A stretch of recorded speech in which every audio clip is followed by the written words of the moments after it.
Olá pessoal, aqui é o professor Ângelo Góes e nós vamos fazer um breve resumo sobre os fatores que levaram ao fim da União Soviética. Tá? Então, para isso a gente vai precisar trabalhar alguns temas específicos. O primeiro ponto seria o seguinte: tá aqui o fim da URSS. Antes da gente começar a falar do fim do RSS, pessoal, a gente precisa falar um pouquinho sobre o surgimento da União Soviética. Nós sabemos, pessoal, que a União Soviética foi um país extremamente importante e ele contribuiu para a bipolaridade, né? Foi um país que, de certa maneira, dividiu o poder no mundo, juntamente com os Estados Unidos após a Segunda Guerra Mundial. E aí, como é que surgiu a União Soviética?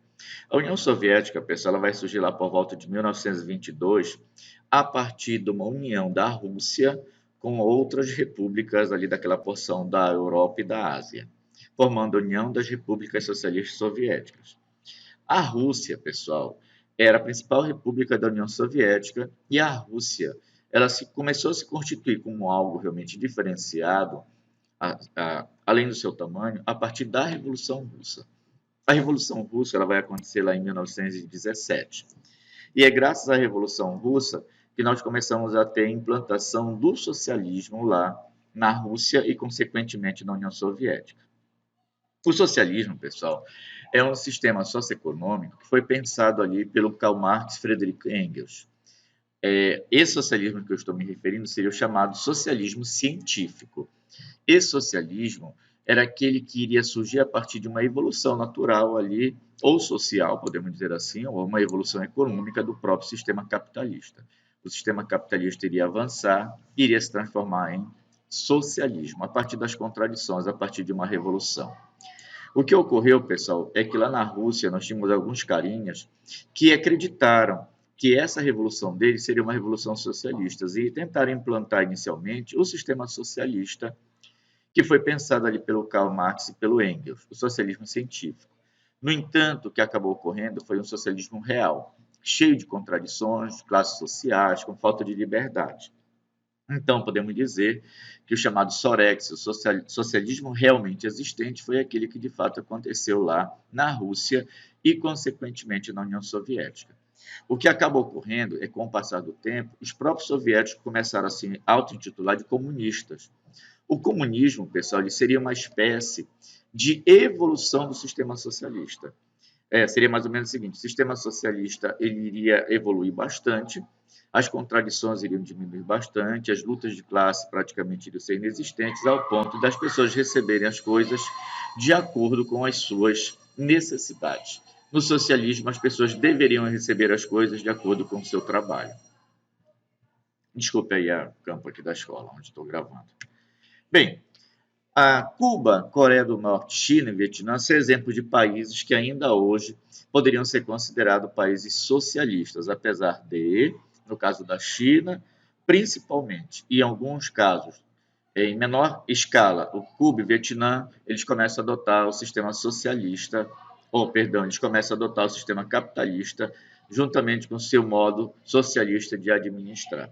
China é um exemplo de um país de dois sistemas, com certeza. Bem, fim da URSS, já que nós demos essa observada lá em socialismo e comunismo. Quais são os fatores que levaram ao fim da URSS? E aí, pessoal, o primeiro fator que eu posso apontar aqui, pessoal, para o fim da URSS, eu teria aqui o apoio excessivo à indústria de base. A União Soviética, ela procurou dar muito apoio à indústria de base, justamente porque ela tinha uma política bastante belicista. Em outras palavras, ela queria ter aviões de guerra, navios de guerra, ela queria ter um aparato todo de guerra e a indústria de base servia a esse propósito. Afinal de contas, o mundo bipolar ele era organizado a partir de uma disputa político-militar entre os Estados Unidos e a União Soviética. Outro fator aqui seria a competição com os Estados Unidos, sem ter um retorno econômico razoável. Os Estados Unidos, por serem um país capitalista, acabavam produzindo armas, equipamentos, aviões, e eles acabavam revendendo esses equipamentos quando eles já tinham um preço menor. Enquanto que a União Soviética não fazia isso com a mesma capacidade, com os mesmos valores dos Estados Unidos. Então, eles acabavam se desgastando também nesse sentido. No que se refere à indústria de base, pessoal, vale destacar o seguinte, é que o fato deles darem muito apoio à indústria de base, eles acabaram deixando de lado as indústrias de bens de consumo duráveis e não duráveis, o que fez com que na União Soviética começasse a haver falta de produtos com certa tecnologia a partir dos anos 60 e 70. Gastos com a manutenção do socialismo no leste europeu. A União Soviética tinha uma série de países no leste europeu que eram dependentes dela, como a Polônia, a Hungria, a Romênia, a Tchecoslováquia, enfim. E esses países acabavam tendo exércitos lá, mantidos pelo Pacto de Varsóvia e que eram mantidos financeiramente, a alimentação era feita pela União Soviética. Então isso era muito dispendioso, era muito caro para a União Soviética manter esses exércitos nesse local. Subida de Gorbachev ao poder. Posso apontar que são um dos principais fatores, se não for o principal.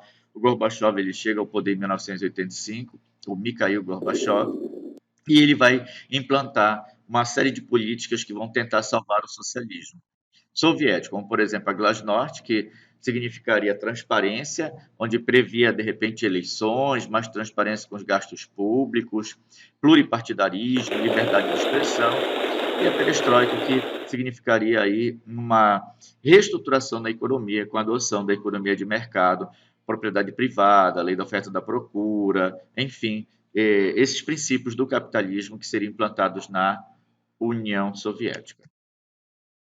Queda do Muro de Berlim, isso representa simbolicamente aí o fim daquele socialismo no leste europeu e do bloco socialista também, graças aí a uma reunificação ali em Berlim, na verdade, ainda não na Alemanha, mas em Berlim, onde o muro que separava Berlim Ocidental e Oriental ele acabou caindo por conta do enfraquecimento realmente do socialismo em Berlim Oriental.